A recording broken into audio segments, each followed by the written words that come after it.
Of all aspects of color, I think color combining is the most difficult to figure out. This whole kind of choosing a color scheme to create a certain mood and just cohesiveness to the painting. So there's basically 5 main ways of combining color for paintings. So the first is an analogous color scheme, and that's where you choose a few colors that are very close together on the sort of neighbors on the color wheel. So like an orangey red, and a purpley red. Analogous colors. So they're all really related and very kind of similar to each other, but you still get some variety within that range.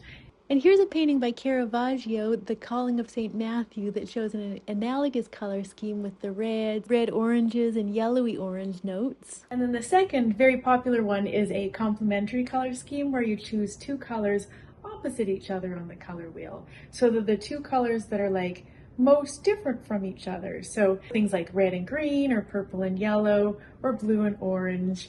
All of those are choosing 2 colors that are opposite each other. This painting by Piero della Francesca, for example, you can see that the main, color scheme is this red-green kind of principle. And he does use other colors in it, but the sort of overriding colors are the red-green. So what tends to work best is to choose one color that's like dominant and more saturated. So say the red, maybe a really vibrant red, or really intense red, and then with the green to make it subdued and grayed and sort of sit back a little bit, so that one is the kind of primary color and the second one is it's less dominant.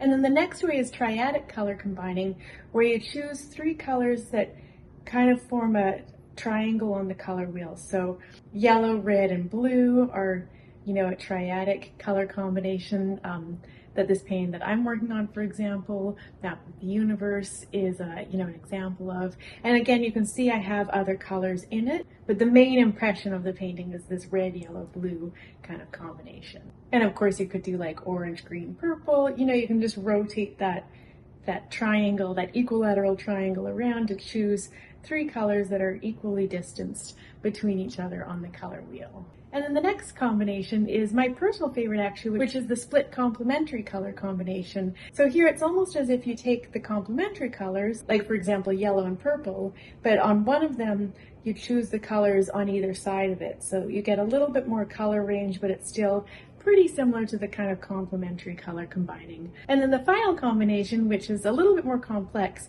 is the tetrad. So this is like a square or a rectangle within the color wheel to kind of choose 4 colors for the color combination. And here's an example of a painting by Hieronymus Bosch that uses the tetradic combination. And what tends to happen is you end up with these 2 pairs of complements. So we've kind of got red, green, and also blue, orange, kind of combining themselves together into this painting. And then once we've kind of come up with our color combination, we're faced with the question like, how am I going to approach this? Like say I'm doing the split complementary color combination, like in this painting that I'm working on, where I'm kind of using a red, pink, and then kind of a yellow, green, and then also like a blue, green. And in this case, I have other colors as well, but the sort of biggest areas of color are these 3 of the split complementary colors. But if we look at an artist like Neo Rauch, what he's doing is he's kind of using main colors that he's selected, and then he kind of has like a shadow side which is fairly unified. This sort of brown burgundy kind of shadow side, except for with the center of interest where he's actually playing with the colors in the shadows, getting the blues and the reds going.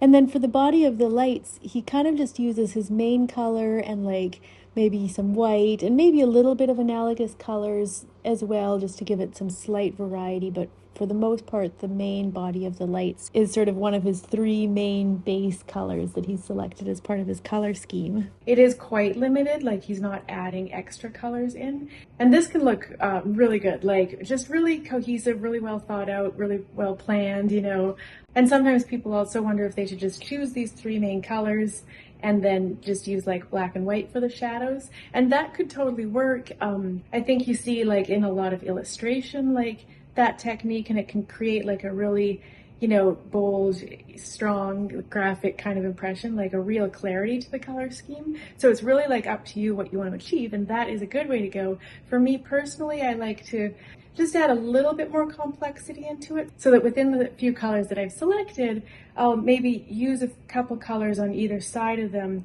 to just create some slight variation, within each color. And I'll still be kind of creating the shadows in like a different way, but it's desaturated usually in the shadows, so it doesn't create like a strong color impact.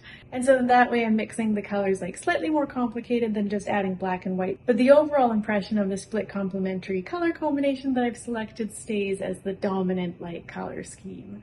So I hope that helps you design coherent, beautiful color schemes for your paintings.